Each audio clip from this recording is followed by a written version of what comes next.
जब कोई इंसान हमें हद से ज्यादा प्यारा और केयरिंग करने लगता है, इस प्यारी सी फीलिंग को प्यार कहा जाता है।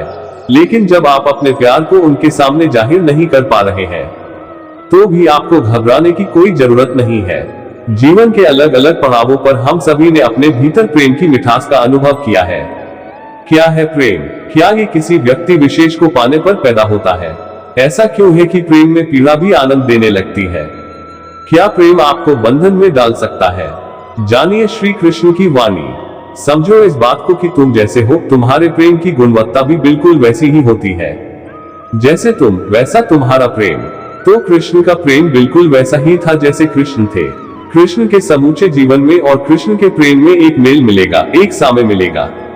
कृष्ण के जीवन में अन्याय का विरोध है, श्रीमद् भागवत गीता का उपदेश है, धर्म की रक्षा है, तमाम ऊंचे, अद्भुत, साहसी, अविश्वसनीय काम है।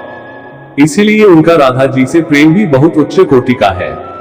कृष्ण का खुद ऊंचा होना, कृष्ण के पूरे जीवनवृत्त में उनकी जिंदगी की जो पूरी कहानी है उसमें, और श्री कृष्ण की प्रेम कथा में एक सूत्र है जो साझा पिरोया हुआ है।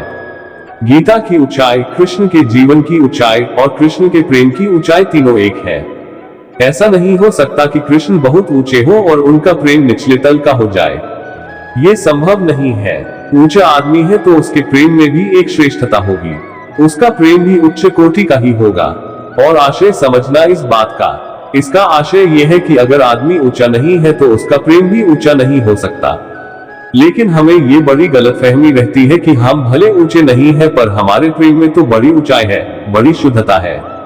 इसलिए इस गलतफहमी को तोड़ने के लिए मुझे तथाकथित प्रेमियों पर कई बार कठोर होना पड़ता है, उनसे 2-4 कड़ी बातें बोलनी पड़ती है। मैं उनसे कहता हूँ, जब तुम्हारे जीवन में कृष्ण सी गहराई नहीं, जब तुम्हारे बोध में गीता सी ऊंचाई नहीं, तो तुम्हारा प्यार कहां से कृष्ण के प्यार जैसा हो गया। लेकिन अहंकार देखो, तुम्हारी जिंदगी में और कृष्ण की जिंदगी में कोई समानता नहीं होगी, लेकिन फिर भी तुम बड़ी ठसक के साथ दावा करने चले आओगे कि मेरा प्रेम भी तो कृष्ण के प्रेम जैसा ही है ना। बिल्कुल भी नहीं है। कहाँ कृष्ण, कहाँ तुम। इसीलिए कहाँ कृष्ण का प्रेम और कहाँ तुम्हारा प्रेम। ये तो शर्म की बात है कि तुम बिना राम और कृष्ण जैसे हुए उनसे अपनी दुस्साहपूर्ण तुलना कर रहे हो। ये बड़े अहंकार की बात है। और ऐसा नहीं कि तुम राम और कृष्ण हो नहीं सकते, उनके भीतर जो दिव्यता थी उसका बीज हर इंसान में है। संभावना के तौर पर, पोटेंशियल के तौर पर निश्चित रूप से हम सभी राम और कृष्ण होने की पात्रता रखते हैं, लेकिन संभावना एक बात है और सच्चाई दूसरी बात है। अपने जीवन के यथार्थ को देखो, तुम किस तरीके से कृष्ण जैसे हो, तुम किस तरीके से राम जैसे हो। और जब तुम उनके जैसे नहीं हो तो क्यों व्यर्थ ही ये दावा करते रहते हो कि कृष्ण ने भी तो प्यार किया था, क्या कृष्ण बुरे हो गए? कृष्ण कुछ भी करे, कृष्ण बुरे नहीं हो जाएंगे, क्योंकि कृष्ण कृष्ण है। और तुम कुछ भी करो, वो ऊंचा नहीं होगा, क्योंकि तुम हो। तुम ऊंचा होने की काबिलियत तो रखते हो, संभावना तो रखते हो, पर अभी तुम ऊंचे हो नहीं गए, तुम हो अभी नीचे ही। ये बात तुम्हें चुभेगी, बुरी लगेगी, कोई बात नहीं। सच जैसा भी हो उसे स्वीकार करना चाहिए। अभी तुम ऊंचे नहीं हो, चूंकि तुम अभी ऊंचे नहीं हो, इसीलिए जिसको तुम अपना प्रेम कहते हो उसमें भी कोई ऊंचाई नहीं है, हो ही नहीं सकती। नियम है, ऊंचा आदमी, ऊंचा प्रेम, और बहुत मंझोला, साधारण, औसत आदमी तो उसका औसत किस्म का प्रेम होता है। अब औसत आदमी अपनी जिंदगी को बेहतर करने की कोशिश ना करे, अपनी चेतना को उठाने की कोशिश ना करे और अपनी औसत स्तर की चेतना और अपनी औसत स्तर की जिंदगी को लेकर के एक औसत सी प्रेम कहानी शुरू कर दे और अपनी औसत प्रेम कहानी को लेकर के ये दावा करे कि मेरी प्रेम कहानी तो रोमियो जूलियट जैसी है, हीर रांझे जैसी है, राधा कृष्ण जैसी है, शिव पार्वती जैसी है, तो ये उस औसत आदमी का औसत अहंकार मात्र है। मत किया करो। इतनी आसानी से कृष्ण से अपनी तुलना करके तुम ऊंचे उठने के, आगे बढ़ने के अपने सारे दरवाजे बंद किए ले रहे हो। प्रगति तो तभी होती है जब आदमी पहले ये माने कि उसमें कुछ कमी है, कुछ खोट है, कि वो अधूरा है, अभी बहुत कुछ है पाने को, पूरा होने को। लेकिन तुम आगे कैसे बढ़ोगे अगर तुम्हारा अभी से दावा हो गया कि साहब मैं तो कृष्ण जैसा हूँ, और ये दावा तुम सिर्फ इसलिए कर रहे हो ताकि जिसे तुम अपना प्रेम कहते हो उसका खोखलापन तुम्हें स्वीकार न करना पड़े। तुम औसत आदमी, तुम्हारी जिंदगी भ्रम से घिरी हुई। जब तुम्हारी जिंदगी भ्रम से घिरी हुई है, तुम्हारा प्रेम कैसे भ्रम से घिरा हुआ नहीं होगा। तुम जिंदगी में अपने ज्यादातर जो निर्णय करते हो वो गलत ही निकलते हैं ना। बेहोशी में लिए जाते हैं और अजीब अजीब तरीके के तुमको वो परिणाम देते हैं। इसी तरीके से तुमने प्रेम का भी निर्णय लिया है। जब तुम्हारी जिंदगी के अधिकांश निर्णय बेहोशी में लिए गए और उन्होंने बड़े अद्भुत परिणाम दिए, तो वैसे ही ये जो तुम्हारे प्रेम का निर्णय है, ये भी एक बेहोश निर्णय क्यों नहीं है, और ये तुमको अजब गजब परिणाम क्यों नहीं देगा। लेकिन तुम अपने तर्कों की तरह ही अद्भुत हो। तुम कहोगे, प्रेम का हमने कोई निर्णय थोड़ी ही लिया है, प्यार तो हो जाता है, फैसला करके थोड़ी ही किया जाता है, हमसे तो हो गया। तुमसे जो ये हो गया ना प्रेम, ये और बताता है कि तुम्हारा प्रेम बड़ा अंधा है, एकदम ही अचेतन, बेहोशी में, नशे में घटने वाली घटना है, बस हो गया।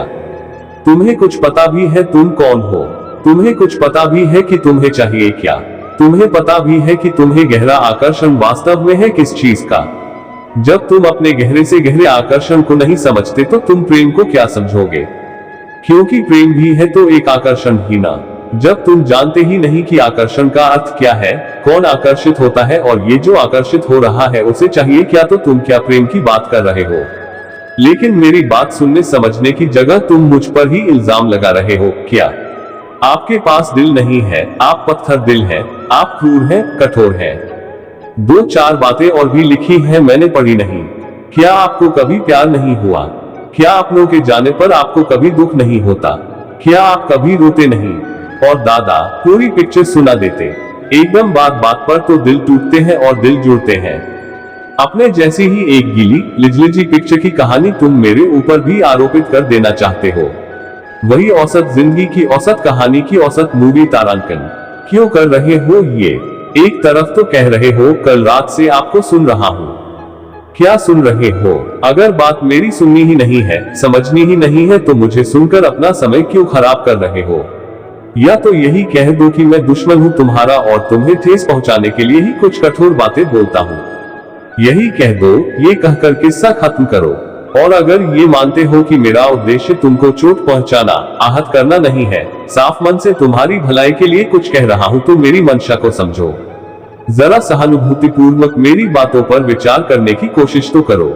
और ऐसा नहीं कि इन बातों को तुम बिल्कुल नहीं समझते, जानते नहीं हो क्या। तुम अपने आसपास देखो, अपना जो व्यक्तिगत प्रेम प्रसंग होता है न, उसके यथार्थ को कबूलने में बड़ी चोट लगती है, दर्द होता है।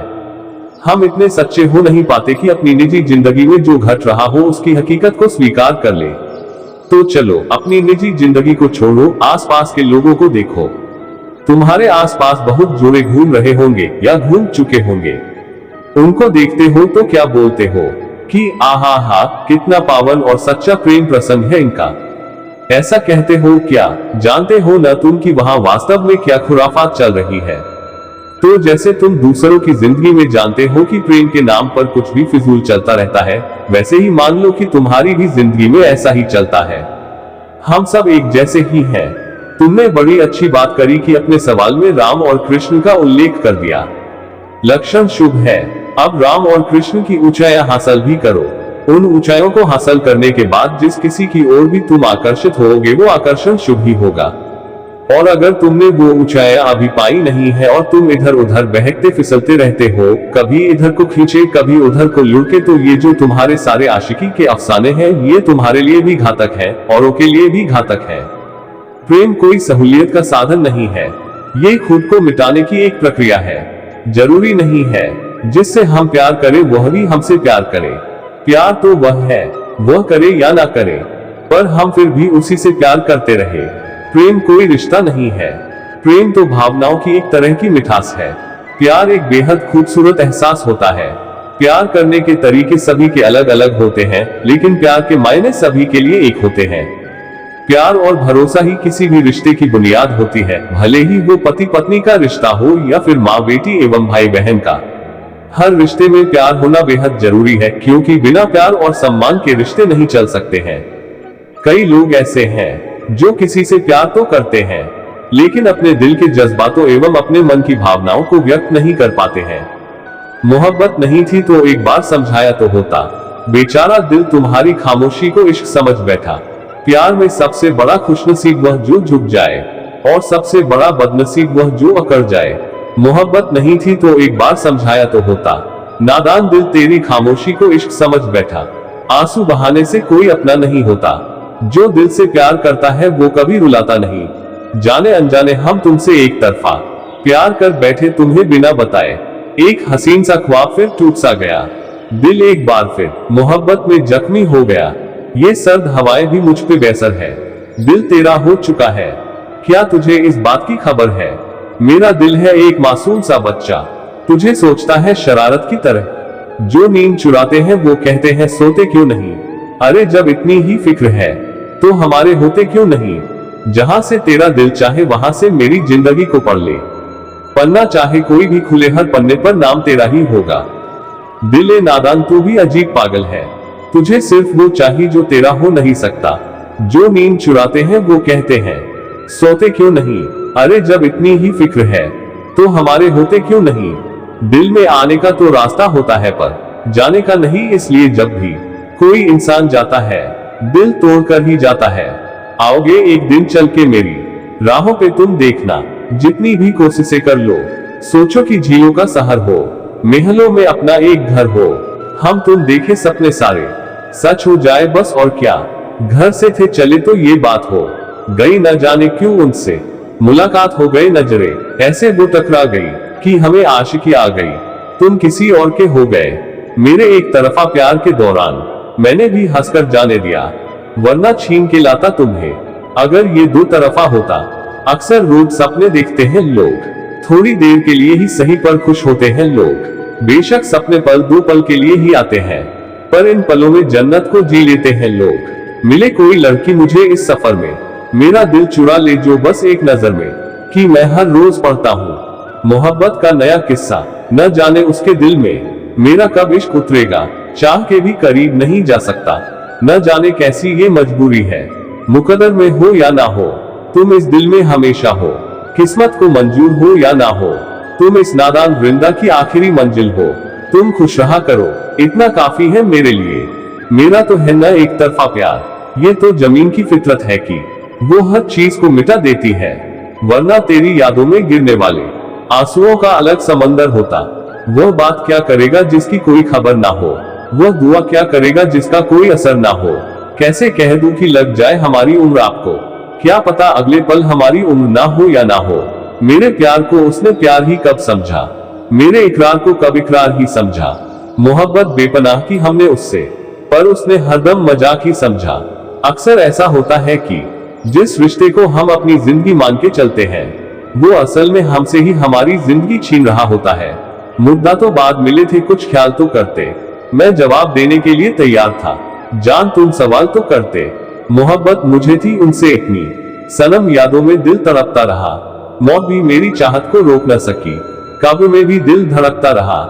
दूरियों में देखा है मर के तेरे बिना दिलम को मैंने दी कसम, न धड़के तेरे बिना। सिगरेट जलाई थी तेरे याद मिटाने को, पर काम भक्त तेरी तशवीर बना डाली। मुझे खोकर मालूम चलेगी कीमत मेरी, अभी तुम्हारे पास हूं तो तुम्हें कोई एहसास नहीं। अगर मोहब्बत उनसे न मिले जिसे आप चाहते हैं तो मोहब्बत उसको जरूर देना जो आपको चाहते हैं। कुछ खुशबू सा लिखना था, किरदार से ज्यादा क्या लिखूं।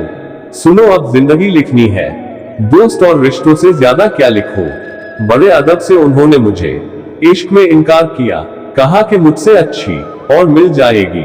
मैं शायद दुनिया में ये सुनने आया हूँ, यार तुम बहुत अच्छे हो, तुम्हें कोई भी मिल सकता है। कुछ खुशबू सा लिखना था, किरदार से ज्यादा क्या लिखूं। सुनो अब जिंदगी लिखनी है, दोस्त और रिश्तों से ज्यादा क्या लिखूं।